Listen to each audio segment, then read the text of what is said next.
The Ukrainian parliament restored the independence of two anti-corruption agencies, and the president immediately signed the bill into law. Just last week, the National Anti-Corruption Bureau of Ukraine and the Special Anti-Corruption Prosecutor's Office were placed under the control of the presidential administration, and their heads had been accused of collaborating with Russia. Ukrainians concluded that their government was afraid of scrutiny of its corrupt activities, and therefore clearly had something to hide. It was precisely this widespread corruption that was one of the causes of the 24 Maidan Revolution. Putin's Russia, against which Ukraine has been fighting a fierce war for over 3 years, stands as a symbol of the exact kind of state privatization which Ukrainians wish to avoid. As such, thousands of young people took to the streets to protest against corruption.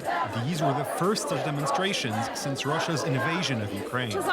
The political class could not have taken a different route. Street protest and threats to withhold foreign funding proved highly effective. This was all thanks to the determination of Ukraine's young people, who drew the world's attention to the alarming actions of their own administration.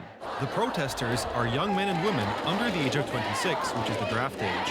From their perspective, the participants in the 2014 Maidan protest and the Orange Revolution 2 decades ago are the legendary heroes of a free Ukraine.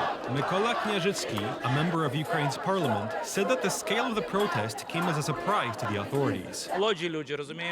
Young people understand that there will be no support for us if Ukraine becomes a corrupt state like Russia. They are fighting for their future and our future, and for victory in the war, too, because it depends on that.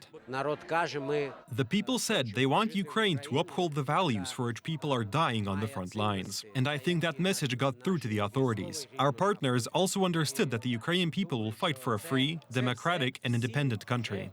The Ukrainian parliament, or Verkhovna Rada, did end up reversing the disastrous decisions made a week ago. But this opportunity was exploited by Russian war propaganda and its echo chambers, which repeated the slogan, "Ukraine does not want to fight corruption." Even the young protesters understand this perfectly well. Last night, the Russians launched another assault on Kyiv. The city was filled with the sound of anti-aircraft missiles exploding and the moped-like sound of unmanned aircraft engines. 6 civilians were killed, 32 more were wounded, many seriously. Hopefully, Ukrainian authorities have understood that, in their case, recklessness, even in the form of lawmaking, leads to death and suffering for the soldiers and civilians of the war-torn country. The chants of young people, corruption is death, are to be taken literally in Ukraine.